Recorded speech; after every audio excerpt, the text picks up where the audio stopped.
हरे हरे लक्ष्मी नारायण राधे कृष्णा गौरी शंकर हरे हरे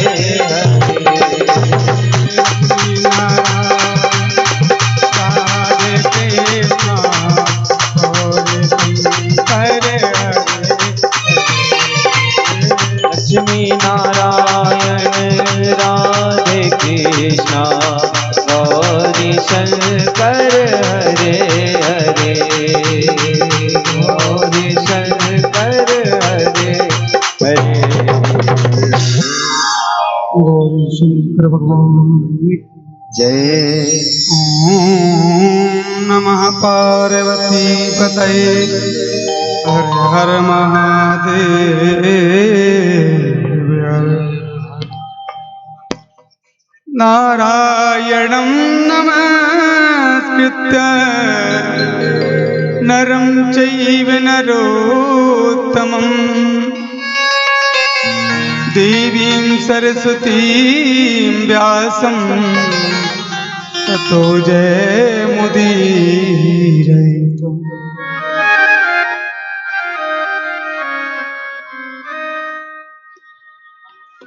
परम मंगलमय परात्पर अखिलेश्वर अकारण करणावरणालय भक्तवांछा कल्पतरु अनंत कोटि ब्रह्मांड नायक चंद्रमौलेश्वर त्रिभुवन गुरु भगवान उमामेश्वर कली कलम सो कोड़ने वाली पुण्य सलीला पतित पावनी भगवती नर्मदा मैया परम वंदनीय प्रातः स्मरणीय भगवान श्री सतगुरुदेव भगवान प्रभु कथा के रसिक भक्त अनंत बलवंत संत श्री हनुमान जी महाराज प्रातः स्मरणीय परम वंदनीय अवधूत शिरोमणि वृत्तिकानंदन भगवान सुखदेव जी महाराज वेदव्यास जी महाराज भगवान उमामेश्वर चंद्रमौलेश्वर महादेव का मंगलमय वांगमय स्वरूप श्री शिव महापुराण समस्त आवाहित देवी देवता ग्राम देव क्षेत्र देव प्रतिष्ठित सभी देवी देवता समस्त भूदेव संत समाज भगवान आदि गुरु शंकराचार्य विद्वत्ता की पराकाष्ठा के प्रतिबिंब आप सभी भगवत भक्तवृंद सुरतावृंद समस्त मातृशक्ति माताएं बहनें जगत वाटिका के कोमल पुष्प नन्हे नन्हे बच्चे आप सभी के मन रूपी देह दिवालय में विराजमान भगवान उमामेश्वर को इस पुत्र मंगलमय बेला में भगवान के श्री चरणों का ध्यान करते हुए कोटि कोटि प्रणाम। भगवान उमामेश्वर की दिव्य महती कृपा से भगवती नर्मदा मैया के बड़ी ही महती कृपा से इस पवित्र पितृपक्ष के इस उपलक्ष्य में भगवान भोलेनाथ की ही कृपा से भगवती नर्मदा मैया की कृपा से श्री शिव महापुराण इस कथा गंगा का आज प्रथम दिवस में हम प्रवेश करते हैं तो सभी आज हमारे गोस्वामी परिवार परम आदरणीय श्री नरेश गोस्वामी जी उनकी है अनुज श्री राजेश गोस्वामी जी समस्त उनका गोस्वामी परिवार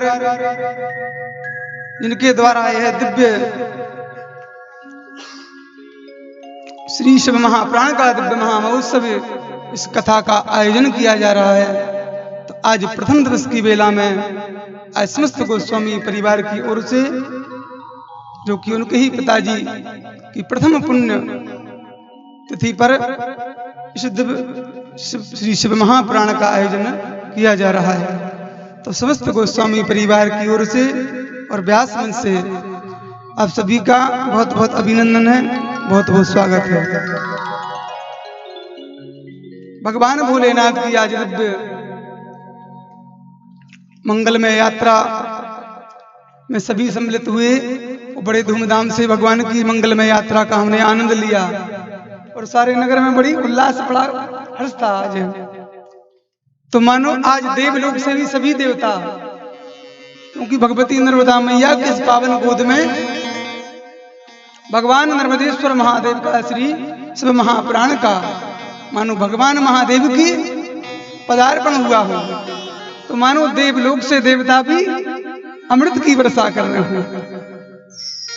तो सभी भगवान अब जो जिसके पास में रहता है उसी वस्तु से स्वागत करता है। हमारे हाथों में माला है तो माला से स्वागत करेंगे। जो वस्तु जो द्रव्य है जिनके पास में, तो गुरुजनों का, महापुरुषों का, भगवान का हम स्वागत अभिनंदन वंदन करते हैं। उसी प्रकार भगवान भोलेनाथ का मानो सभी देवताओं ने आकाश मार्ग से वर्षा के द्वारा स्वागत किया है।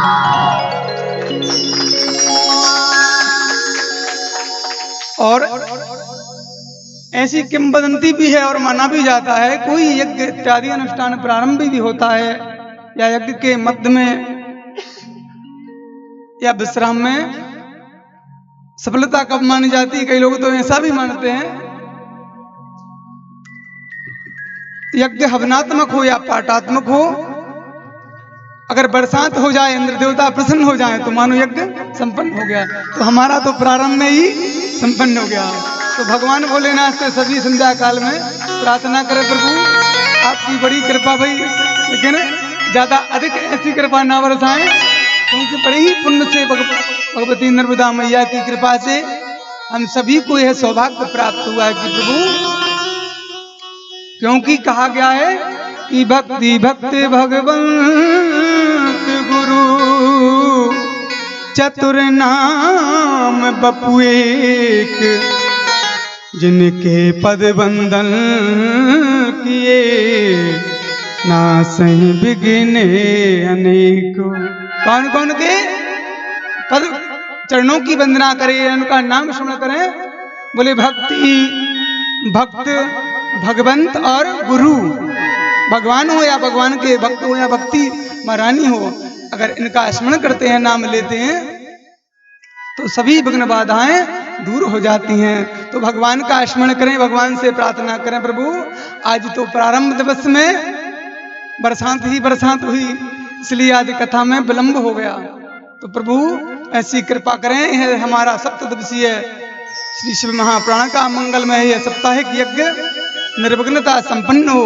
और आपके जो भक्तगण आ रहे हैं, हम भी भगवान से प्रार्थना कर रहे हैं, दूर दूर से सभी भक्तगण आएंगे, उनको कोई कष्ट ना हो।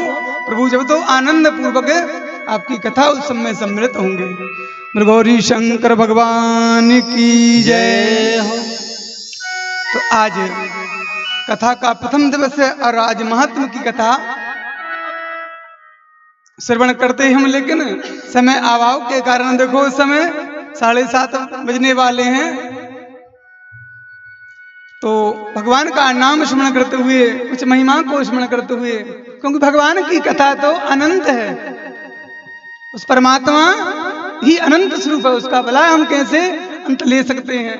उसकी कथा का कैसा कि हरि अनंत हरि कथा अनंत,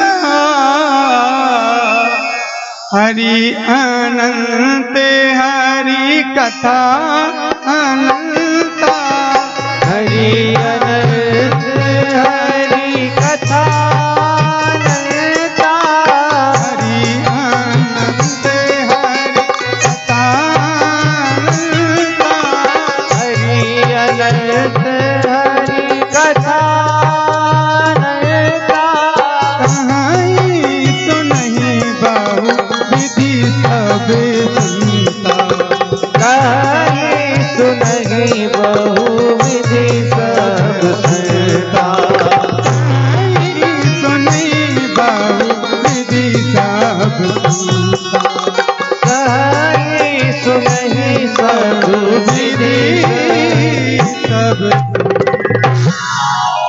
भगवान की कथा अनंत है, तो उस परमात्मा का कथा का कैसे संक्षिप्त विधि में कैसे उसका पार पाया जा सकता है। तो भगवान का नाम स्मरण करते हुए भगवान की महिमा को आइए बड़े भाव से श्रवण करते हैं। बोल गौरी शंकर भगवान की जय हो। रुद्र रुद्रेति रुद्रेति शिवाय चा नमो नमः नमः शिवतरायति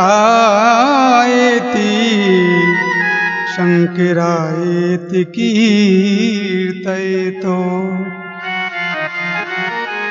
भगवान उमामेश्वर की बड़ी ही कृपा जीव मात्र पर जब होती है, जब जाके भगवान भोलेनाथ की मंगलमयी कथा कहने का श्रवण करने का करवाने का सौभाग्य उस जीव को प्राप्त होता है। और एक भगवान भोलेनाथ ही ऐसे देव महादेव हैं, देव नहीं महादेव है, जो कि और अन्य देवताओं की तो महाराज बहुत पूजन करो सभी उपचारों से, लेकिन भगवान महादेव एक लोटा जल सब समस्या का हल। भगवान इतने दयालु हैं, प्रसन्न हो जाते हैं। और भगवान की उसी प्रकार जैसे भगवान के दर्शन है, भगवान की सेवा है, भगवान की पूजन है, उसी प्रकार भगवान की मंगलमयी कथा है कि पुराण श्रवणो संभोर नाम संकीर्तनम तथा कल्प द्रुम फलों सम्यक मनुष्याणाम न संशया। भगवान महादेव की कथा कैसी है? पुराण श्रवणम संभोर नाम संकीर्तनम तथा। बोले भगवान की कथा सुने सुनाए या भगवान का कीर्तन बड़े भाव से कर लिया जाए तो कौन सा फल प्राप्त होता है? बोले कल्प द्रुम फलम सम्मक। देवलोक में एक वृक्ष होता है, कौन सा? बोले कल्प द्रुम, कल्प वृक्ष होता है। तो बोले महाराज इसकी क्या महिमा है? बोले कल्प वृक्ष के नीचे जो बैठ करके जो भी कामना की जाए, जो भी स्मरण किया जाए, तो स्मरण करते ही वह मनुष्य की या देवी की कोई भी शरीरधारी हो, उसकी यह कामना पूरी हो जाती है। इतनी महिमा है। तो उसी प्रकार भगवान महादेव की मंगलमयी कथा भी उसी प्रकार है, जो कि सभी कामनाओं को महादेव की मंगलमयी कथा पूरी करती है। और ऐसा नहीं, आगे हम कथा भी श्रवण करेंगे, किस किस को ऐसा लाभ हुआ, क्योंकि आजकल फायदा सभी चाहते हैं। भले 2 रुपया की अगरबत्ती लगे, लेकिन फायदा लाखों करोड़ों का चाहते हैं। और भगवान महादेव इतने दयालु हैं तो सभी कामनाओं को पूर्ति करते हैं। देवराज नाम का ब्राह्मण था, ब्रह्मकुल में उत्पन्न होने के बाद में भी मद्यपान किया, वेश्यावृत्ति की और अपने माता पिता का ही वध कर दिया। मातृ पुत्र वधू हंता। तो महाराज उसने भी बीमार पड़ गया, और बीमार पड़ा था और पड़े पड़े भगवान की कथा चल रही थी, उस बीमार में ही पड़े पड़े कथा सुनता रहा, उसका भी उद्धार हो गया। ऐसी भगवान की मंगलमयी कथा है। एक बिंदुक नाम का ब्राह्मण था, इसने भी अपने जीवन में पाप के सिवा कोई कर्म नहीं किया, जीवन पर्यंत पाप ही किया, उसका भी उद्धार हो गया। और मर करके है तो प्रेत बना था। तो महाराज जबरदस्ती पासों से बांध करके कथा सुनाई गई, इसका भी उद्धार हो गया। तो कहने का तात्पर्य भगवान की कथा जिस भाव से सुनो तो भगवान वही कामना पूर्ति करते हैं। कि प्रभु की कथा सुर तरु की छाया, दुख भय दूर निकट जो आया। जैसे आपने महसूस किया होगा, देखा होगा, गर्मी का समय हो और कोई कितने ही धूप में चल रहा हो और दूर से कोई वृक्ष दिखाई दे रहा हो तो इच्छा होती है कि इस वृक्ष के नीचे बैठें, थोड़ी शांति मिलेगी। तो शांति चाहिए, थोड़ी शीतलता चाहिए, छाया चाहिए, तो कहाँ जाना पड़ेगा? वृक्ष के नीचे। सोचने मात्र से शांति नहीं मिल पाएगी, छाया नहीं मिलेगी। कैसा कल वृक्ष है? बोले उसके नीचे जाना पड़ेगा, जैसे वृक्ष के नीचे जाना पड़ेगा, उसी प्रकार हमें इस कथा रूपी कल वृक्ष के छाया में आना होगा। और आगे आएंगे तो क्या होगा? बोले प्रभु की कथा सुर तरु की छाया और दुख भय दूरे निकट जो आया। भगवान के दरबार में आते ही स्मरण करते हुए जीव के सभी कलमश दूर हो जाते हैं। और ऐसे प्राप्त नहीं होता, बड़े भाग्य से ही प्राप्त होता है सत्संग। कोटि जन्म समुत्थेन पुण्य नैव तुलभते। ये नहीं कि हमारे पास में बहुत सारी धन संपत्ति है, ईश्वर सब कुछ है तो हम कथा करा ले। भगवान की बड़ी महती कृपा होती है जब जाके भगवान कोई प्रहलाद एक व्यक्ति होता है उसके मन में जिज्ञासा होती है कि भगवान की शिव महापुराण की कथा हम श्रवण करें या श्रवण करवाएं, कथा का आयोजन रखें। भगवान की बड़ी ही महती कृपा होती है और भगवान की कृपा के साथ हमारे पूर्वजों का आशीर्वाद भी रहता है। क्यों कि बाढ़ही पूत पिता के कर्मा, सभी जानते हैं आप, माता पिता के कर्म के अनुसार संतति वृद्धि करती है, संतान वृद्धि करती है। क्योंकि कहा गया है शास्त्रों में कि आत्मा जायते पुत्रः, पिता ही पुत्र के रूप में उत्पन्न होता है। तो आज भगवान भोलेनाथ की बड़ी कृपा हुई, देखो, क्योंकि सभी का ऐसा जिज्ञासा नहीं रहती है कि धन संपत्ति ईश्वर सब कुछ प्राप्त होने के बाद में व्यक्ति अपनी ही प्रगति चाहता है। लेकिन भगवान की उन पितरों की पूर्वजों की बड़ी कृपा होती है कि उनकी संतति, उनके संतान के मन में यह जिज्ञासा होती है, अभिलाषा होती है कि हम भगवान की शिव महापुराण की कथा करवाएं, आप श्रीमद् भागवत जो भी कोई कथा करवाएं। और किसके निमित्त? बोले हमारे पूर्वजों के, हमारे पितरों के निमित्त। आज भगवान भोलेनाथ की कृपा से हमारे परम आदरणीय श्री नरेश गोस्वामी जी, हमारे मुख्य जवान, उनकी अनुज छोटे भ्राता श्री राजेश गोस्वामी जी, और अन्य नाम स्मरण नहीं है मुझे, तो उनका सभी परिवार, उनका सभी कुटुंब। तो देखो उनके मन में कितनी बड़ी जिज्ञासा रही कि हमारे पूज्य पिताजी श्री मोहनलाल जी गोस्वामी ब्रह्मलीन, जो कि इनके उद्धार के लिए, आत्म कल्याण के लिए यह दिव्य श्री शिव महापुराण का दिव्य उत्सव, यह आयोजन इस ज्ञान यज्ञ का किया अपने पूर्वजों के निमित्त। क्योंकि कुल में, परिवार में वृद्धि कब होती है? आज देखा जाता है यत्र तत्र ज्यादा करके देखा जाता है पितृदोष उत्पन्न हो रहा है। तो इसी कारण, क्योंकि हमारे पूर्वज जिनकी संपत्ति को हम भोग रहे हैं, जिनका दिया हुआ सब कुछ हम ग्रहण कर रहे हैं, तो हमारा भी कर्तव्य बनता है हमारे पितरों के निमित्त, हमारे पूर्वजों के निमित्त।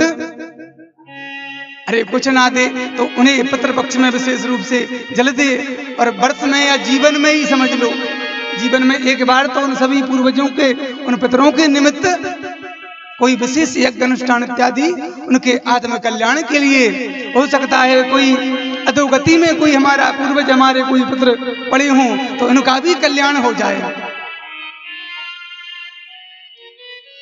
क्योंकि यज्ञ अनुष्ठान इत्यादि होते हैं तो देवताओं की पूजन तो हम करते हैं, लेकिन हमारे पूर्वज भी ऊपर से देखते हैं, हमारे पितर भी देखते हैं कि देखो इतने बड़े यज्ञ अनुष्ठान इत्यादि सभी हो रहे हैं, लेकिन हमारी संतान हमारे कुल में कैसी संतति है, एक बार भी हमको स्मरण नहीं कर रही। भले ही अब साल भर ना करें तो, लेकिन पितृपक्ष में तो विशेष रूप से सभी पूर्वजों को और पितरों को और आप सभी लोगों के, हम लोगों से बड़े सौभाग्य हैं कि तीर्थों में ही भगवती नर्मदा मैया के इस पावन पुल में गोद में ही माँ भगवती लिए हुए हैं हमको। तो पितरों का श्राद्ध कर्म इत्यादि तर्पण करते हैं तो तीर्थों में करने से बड़ा ही पुण्य लाभ प्राप्त होता है। तो हमारे मुख्य जवान परमादरणीय आप सभी श्री की ओर से इस कथा रूपी गंगा का यहाँ पदार्पण हुआ है।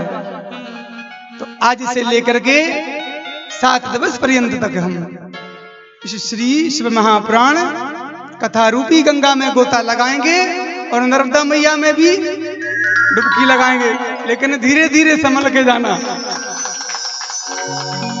लेकिन वहां संभलने की जरूरत है, लेकिन यहाँ संभलने की जरूरत नहीं है, क्योंकि वहां तो डर रहता है कि ऐसा ना हो कि जैसे ही पहुंचे तो सीधे डायरेक्ट नर्मदा मैया में डुबकी लग जाए।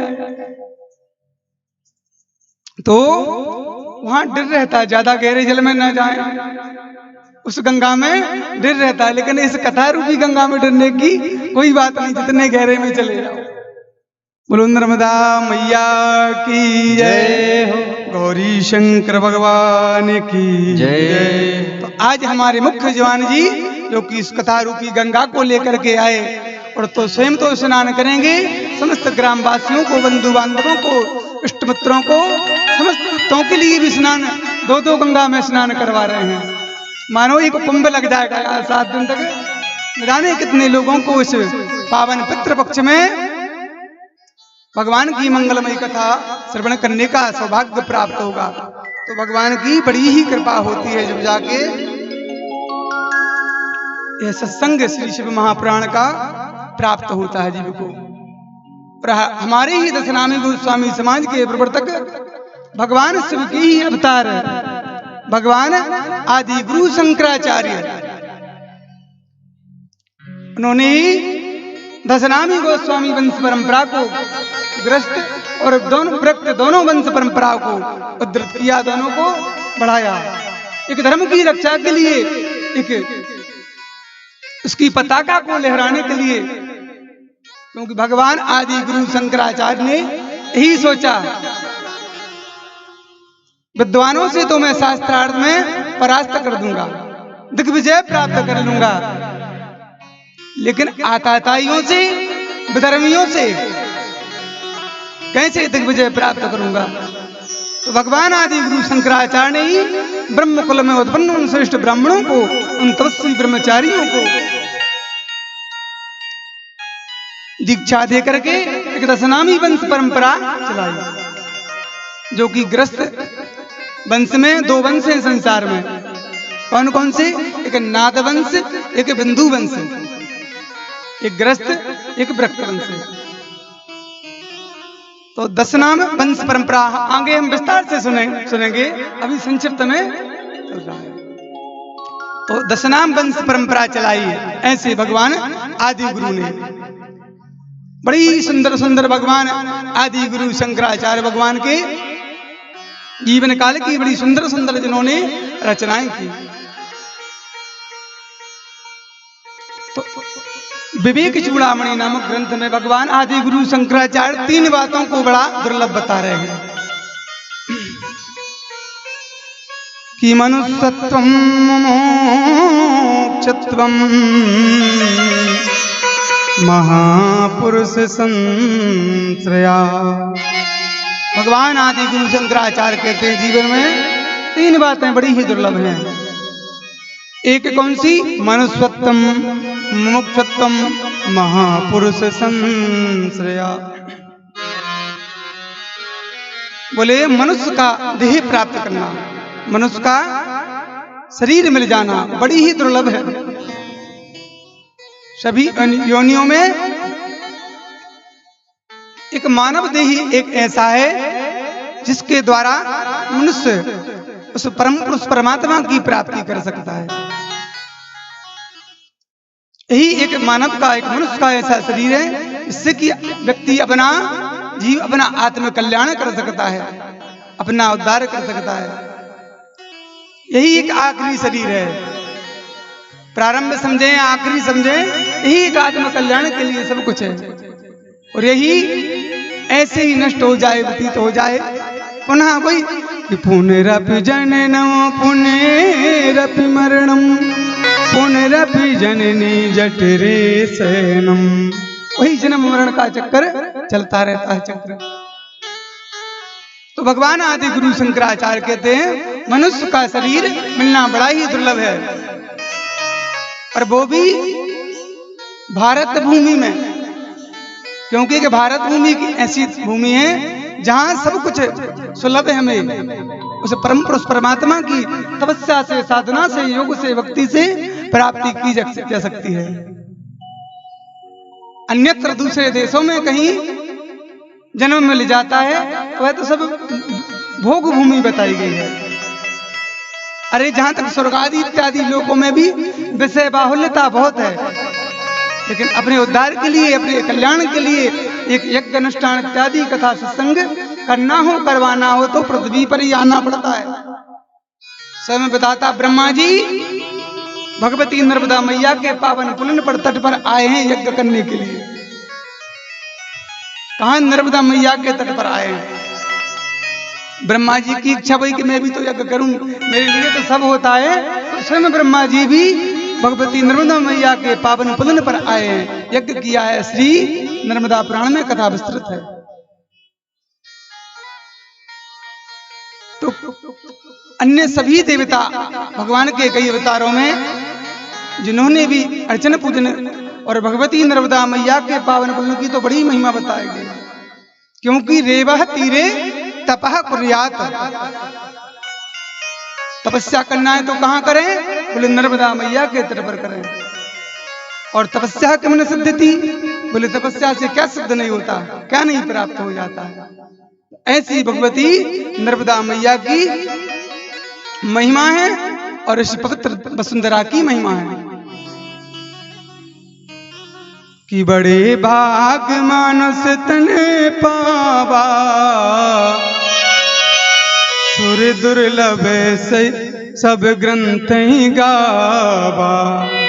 ये तो गोस्वामी जी लिख रहे हैं इस बात को, लेकिन देवता लोग भी इस गीत को गाते हैं कि गायंती देवा किल गीत कानी,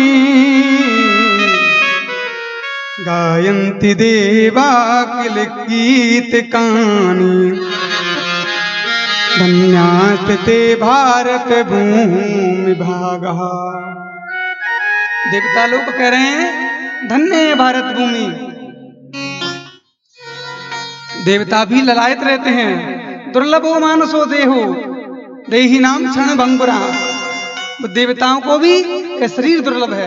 कोई सत्कर्म, कोई पुण्य कर्म करना हो तो मनुष्य का शरीर धारण करते हैं। स्वयं भगवान राम रूप में आए, भगवान कृष्ण रूप में आए, अनेक सभी अनेक रूपों में आए भगवान। तो भारत भूमि की बड़ी ही महिमा बताई गई है। और भगवान ने ऐसा क्यों किया? मनुष्य का शरीर क्यों दिया? क्योंकि भगवान ने सोचा यह जीवात्मा न जाने अनेक योनियों में भटकती रहेगी, इसका उद्धार, इसका कल्याण कैसे होगा। तो भगवान ने इस शरीर को रिश्वत में या कोई ज्यादा पैसा दे दिए, ऐसा कुछ नहीं है। भगवान ने बड़ी कृपा की है। कौन सी? कि कबहू के करो करुणा दे देत ही से बिनु हेत सने। भगवान ने बड़े आह्लाद में, बड़े प्रसन्नता से, भगवान बहुत खुशी हो गए जब जाके जीव को मनुष्य का सुंदर देह प्राप्त करा दिया। सोचा मेरी कथाओं को सुनेगा, संग इत्यादि अनुष्ठानों को भजन कीर्तन के माध्यम से मुझे प्राप्त कर लेगा। तो भगवान की बड़ी कृपा हुई जब जाके जीव को शरीर प्राप्त हुआ। तो कहने का तात्पर्य भगवान ने, आदि गुरु शंकराचार्य कहते हैं मनुष्यत्वम। तो आप स्वयं सोचें, इतना दुर्लभ यह शरीर हमको प्राप्त हुआ है, तो जिससे अच्छा ये भी नहीं, देखो एक मनुष्य का शरीर मिलना ही सब कुछ संपत्ति सुख ऐश्वर्य इत्यादि मिल जाए यही सार्थकता नहीं है। मनुष्य का शरीर मिलने के बाद में मानवीय गुण होना चाहिए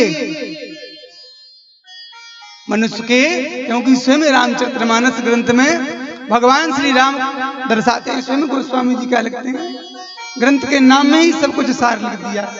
कौन सा ग्रंथ है? श्री रामचरितमानस। मनुष्य का कैसा चरित्र रहना चाहिए? बोले राम जी का चरित्र देखो, रामायण जीना सिखाती है। तो भगवान ने स्वयं मानो एक मार्ग प्रशस्त कर दिया है जीव का, ऐसा जीवन होना चाहिए।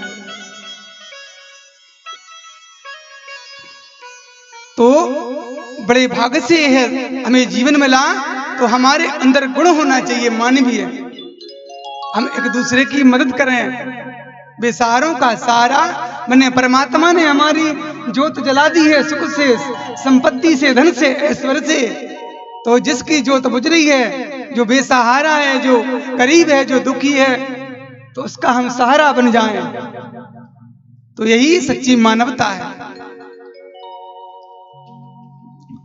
तो मनुष्यत्वम मुमुक्षुत्वम, दूसरी बात बताई मुमुक्षुत्वम, मन में मोक्ष की कामना आए। कथा सत्संग सुनने, सब कुछ भोगने के बाद में मन में अगर मोक्ष की कामना आ जाए, क्योंकि मोक्ष दुर्लभ नहीं है, तो क्या दुर्लभ है? बोले मन में कामना ही आ जाए, वही सबसे बड़ी दुर्लभ है। मोक्ष के द्वार तो सबके लिए खुले, लेकिन कोई जिज्ञासा तो व्यक्त करे। कोई बिरला ही व्यक्ति होता है जिसकी कामना होती है कि प्रभु अब मैं मोक्ष चाहता हूं, प्रभु इस संसार से सब कुछ छोड़ना चाहता हूं। कोई बिरला ही व्यक्ति होता है। और ज्यादा दूर मत जाओ, यहीं अगर हम सोचें, बात कहें, तो जैसे बिंदुक नाम के ब्राह्मण ने कथा सुनी, तो उसके लिए जैसे ही शरीर छूटा, भगवान के महादेव के धाम से भगवान महादेव के पार्षद आ गए विमान लेकर के, बोले भैया तुम मुक्त हुए, तुम्हें भगवान शिव के धाम की प्राप्ति होगी, चलो विमान लेकर के आए हैं हम। जैसे ही प्राण निकले और कथा सुनने से मुक्ति हो गई। अगर 7 दिन हम कथा सुने यहाँ पर, और कथा सुनने के बाद में भगवान प्रसन्न हो जाएं अधिक, और सभी के लिए विमान आ जाए, यहाँ खड़े हो जाएं बढ़िया, बोले आप कथा सुन करके मुक्त हुए, भगवान के शिव के धाम की आपको प्राप्त हुई, और शरीर सहित चलो, चलो शरीर मत छोड़ो, शरीर सहित विमान में बैठ के चलो, तो कई लोग तो घबरा ही जाएंगे। बोले महाराज हम तो कथा सुनने आए थे। बोले महाराज अबे तो मूंग को मैसेज नहीं आओ, मूंग पड़ी है। कहने का तात्पर्य कि मन में कामना मोक्ष की आए बड़ा ही दुर्लभ है, लेकिन हमें कोई बात की चिंता नहीं करना। क्यों? कि भगवती मोक्षदायिनी भगवती नर्मदा मैया की गोद में बैठी है, कि दर्शन से पापों को हरती, दर्शन से पापों को हरती। कैसे? दर्शन मात्र से भगवती नर्मदा मैया मुक्ति देने वाली है, तो हमें मोक्ष की चिंता नहीं है, क्योंकि मोक्षदानी भगवती नर्मदा मैया के पावन गोद में ही हमारा जीवन व्यतीत हो रहा है, उन्हीं की शरण में है। तो यह भी हमें सुलभ हो गई, मनुष्य का शरीर भी सुलभ हो गया, जबकि बड़ी दुर्लभ बातें बता रहे हैं, मनुष्यत्वम मुमुक्षुत्वम। अब तीसरी बात बताई, महापुरुष संश्रया। बोले जीवन में कोई महापुरुष का आगमन हो जाए, कोई सतगुरु मिल जाए, कोई ब्राह्मण मिल जाए, कोई साधक मिल जाए, कोई भगवान का भक्त मिल जाए, कथा कहे या सुने और सुनाए, भगवान के भक्ति के मार्ग से हमें जोड़े, तो महापुरुष संश्रया, किसी महापुरुष का हमारे जीवन में मिलन हो जाना, आगमन हो जाना, बड़े ही सौभाग्य से हमें प्राप्त होता है। भगवान की बड़ी कृपा होती है। तो आप तो स्वयं देखते हैं, जो नर्मदा के तट पर जितने भी ग्राम बसे हैं सभी भगवती नर्मदा मैया की कृपा से सतत परिक्रमा वासियों का, साधु पुरुषों का, महापुरुषों का नित्य दर्शन होता ही रहता है। तो बड़े ही सौभाग्य से जीव पर बड़ी ही कृपा होती है परमात्मा की, जब जाके ऐसे पुण्य क्षेत्रों में दर्शन होता है।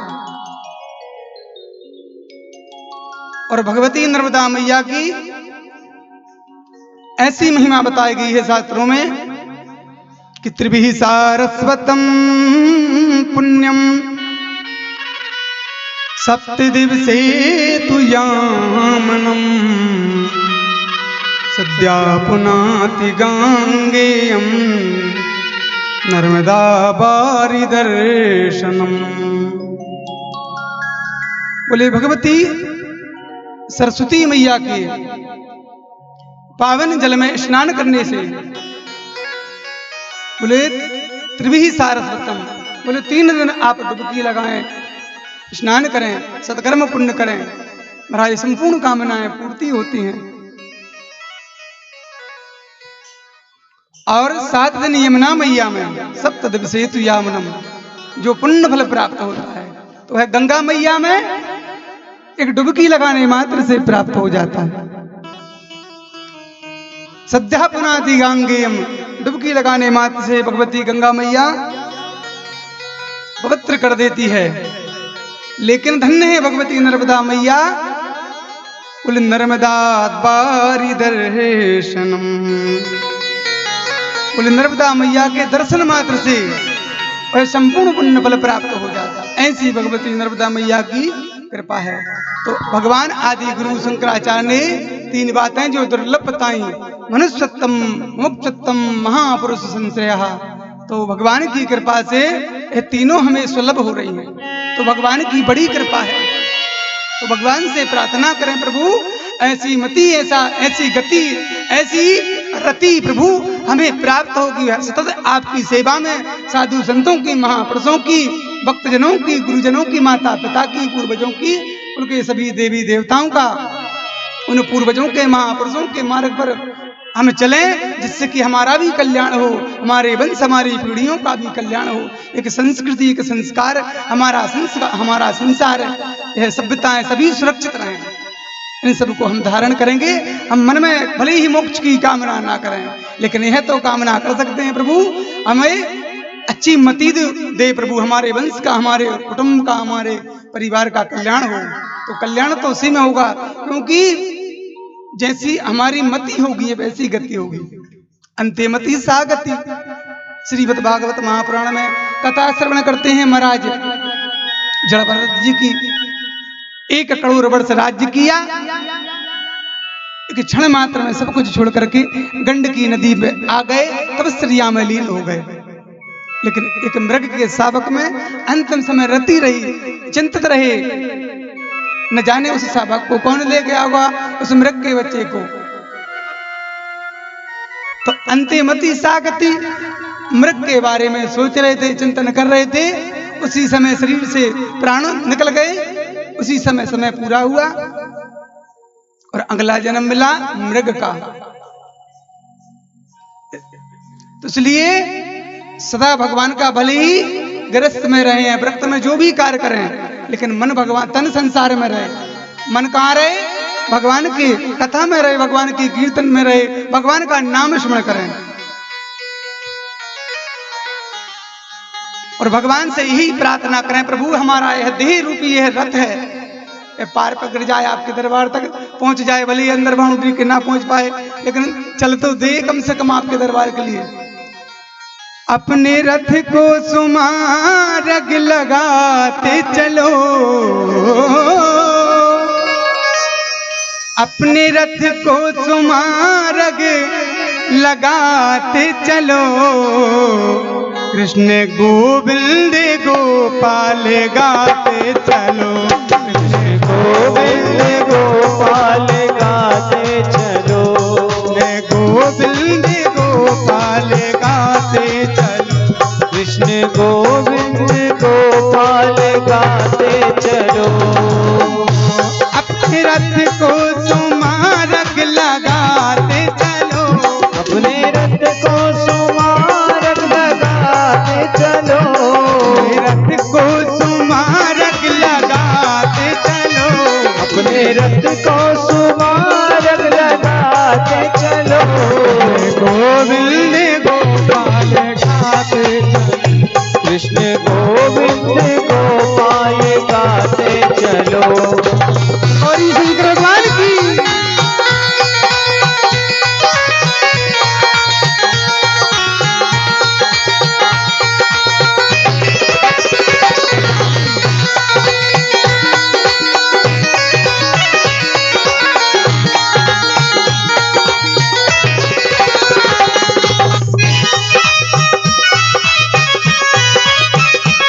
के कोड़े पड़े, इनमें हरदम है संयम के कोड़े पड़े, इनमें संयम के हरदम ये कोड़े पड़े, इनमें संयम के हरदम ये कोड़े पड़े।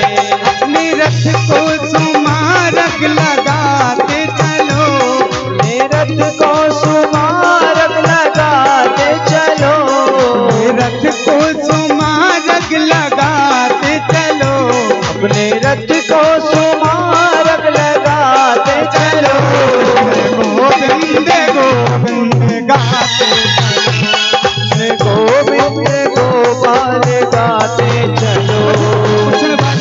पश्चात पता विश्राम होगी 5 मिनट बड़े भाव से। कृष्ण गोविंद गोपाल गाते चलो, कृष्ण गोविंद गोपाल गाते चलो, गोविंद गोपाल गाते चलो, कृष्ण गोविंद गोपाल गाते चलो। राधे गोविंद गोविंद राधे गोविंद गोविंद, राधे गोविंद गोविंद राधे गोविंद गोविंद, राधे गोविंद गोविंद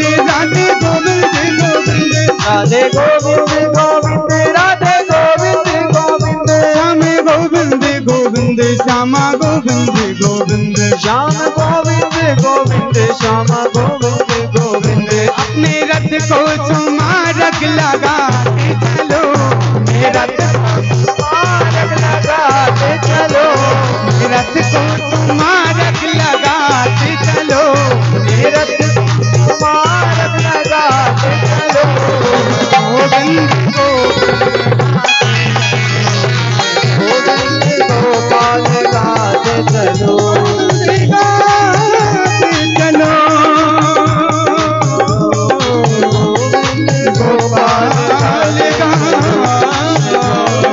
गोपाल गाते चलो, कृष्ण राधे गोविंद गोपाल गोपाल गाते चलो। बाल कृष्ण भगवान की जय। भगवान आदि गुरु शंकराचार्य भगवान शिव के ही अवतार, लेकिन अनेक भगवान बालकृष्ण स्वरूप की बड़ी मंगलमय छवि है। तो कई स्तोत्रों में भगवान राधा गोविंद की बड़ी सुंदर सुंदर स्तुति करी है। तो कहने का तात्पर्य,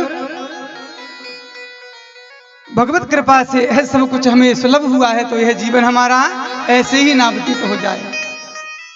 यह रथ हमें प्राप्त हुआ है क्योंकि परमात्मा की कृपा से यह प्राप्त हुआ है। सब कुछ ज्ञात है हमें, हमने जान लिया है, तो अनजान ना बनो, मान लो उसे, स्वीकार लो, उसी में हमारा आत्म कल्याण है। तो शरीर रूपी रथ को भगवान के नाम संकीर्तन के माध्यम से, कथा कीर्तन के माध्यम से हम भगवान को प्राप्त कर सकते हैं। लेकिन कब?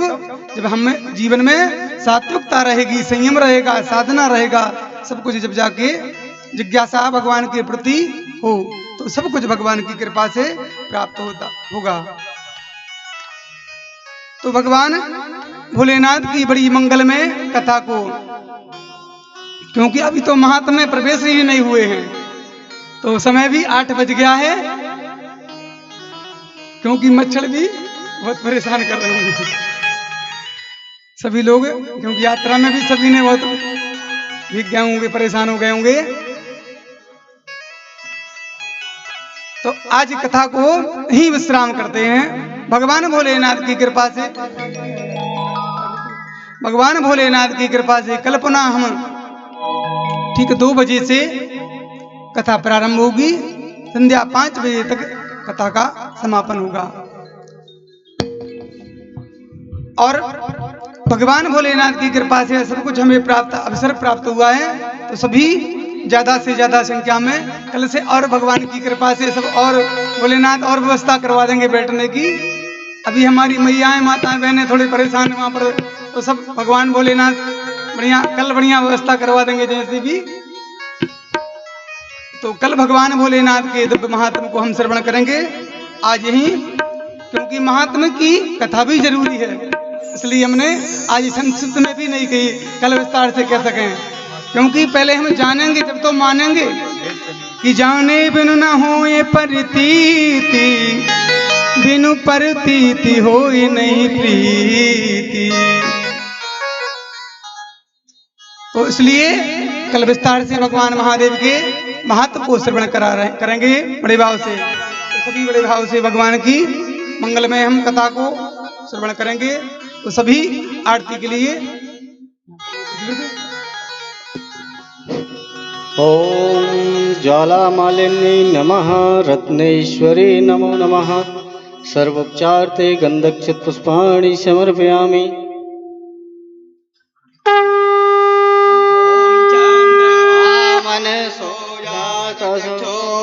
सूर्यो अजायतो सूत्राद्वायस्य प्राणस्य मुखादग्निर्जायतो प्रजननं मे अस्तु दशवीरगुं सर्वगणगुं स्वस्तये आत्मसने प्रजासने पशुसने लोकसन्नभयसने अग्निः प्रजां बहुलां मे करोत्मन्नम् अयोरेतो अस्मात् सुदत्तो।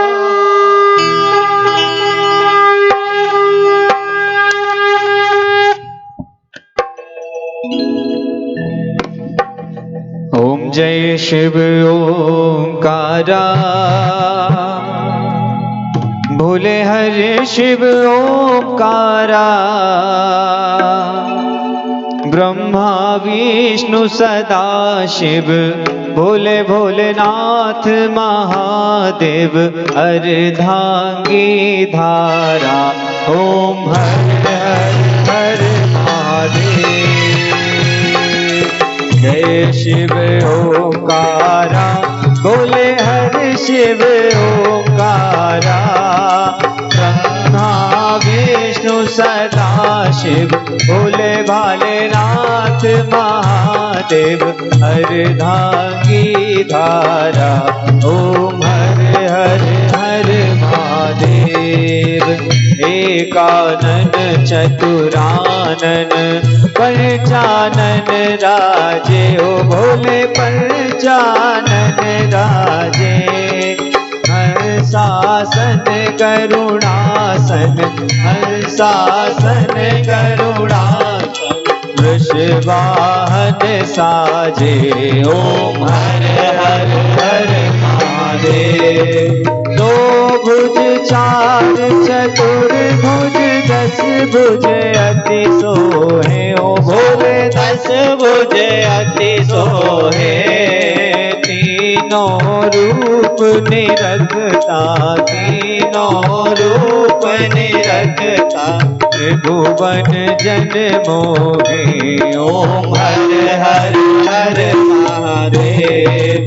अक्षमाला वनमाला रुंडमाला धारी, ओ भोले रुंडमाला धारी, त्रिपुरारी कंसारी, त्रिपुरारी सपुरारी, करमाला धारी, ओम हर हर हर महादेव। श्वेतांबर पीतांबर बाघांबर अंगे, ओ भोले बाघांबर अंगे, सनकादिक ब्रह्मादिक, सनकादिक ब्रह्मादिक, भूतादिक संगे, ओम हर हर हर महादेव। अक्षमाला वनमाला मुंडमाला धारी, ओ भोले मुंडमाला धारी, चंदन मृग मद सोहे, चंदन मृग मद सोहे, भोले शशिधारी, ओम हर हर हर महादेव। कर में श्रेष्ठ कमंडल चक्र त्रिशूल धरता, ओ भोले चक्र त्रिशूल धरता, करता जग भरता, सुख करता दुख हरता, जग पालन करता। ओम हर हर हर महादेव। ब्रह्मा विष्णु सदा शिव जानत अविवेका, ओ बोले जानत अविवेका। प्रणवाक्षर के माथे, ओमाक्षर के माथे, यह तीनों एका। ओम हर हर हर महादेव। काशी में विश्वनाथ विराजत, नंदी ब्रह्मचारी, ओ भोले नंदी ब्रह्मचारी। नित उठ भोग लगावत, नित उठ दर्श लगावत, महिमा अति भारी। ओम हर हर हर महादेव। गुण स्वामी जी की आरती जो कोई जन गावे, ओ बोले जो कोई जन गावे। कहत शिवानंद स्वामी, जपत हरि हर स्वामी, मन वांछित फल पावे।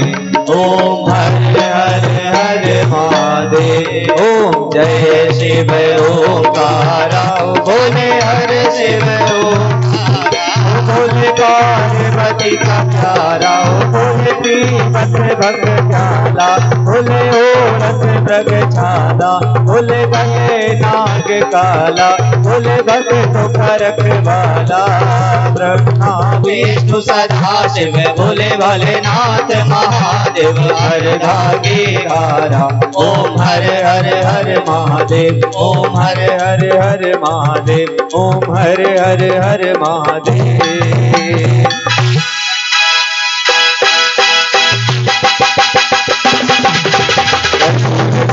करुणावतारम संसार सारम भुजगेन्द्रहारम, सदावसंतं हृदयालु विन्दे भवं भवानी सहितं नमामि। मंदारमाला कुंजालिकाय, कपालमाला शेखराय, दिगंबराय च दिगंबराय, नमः शिवाय च नमः शिवाय। त्वमेव माता पिता त्वमेव, त्वमेव बन्धु सखा त्वमेव, त्वमेव विद्याद्रविणं त्वमेव, त्वमेव सर्वं त्वमेव देव। गुरुर्ब्रह्मा गुरुर्विष्णु गुरुर्देवो महेश्वरा, गुरुर्साक्षात् परम ब्रह्मा तस्मै श्री गुरुवे नमः।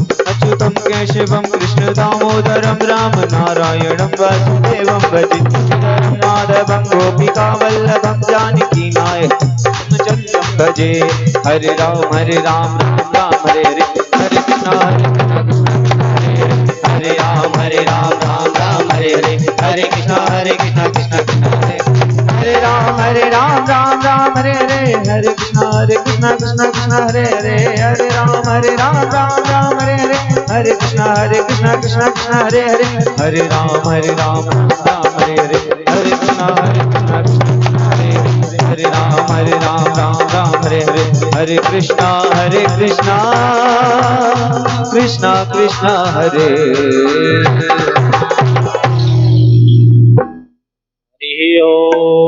जलेन शीतलीकरणं पुष्पै देवादिवन्दनं कर्पूरनीराञ्जनं समर्पयामि।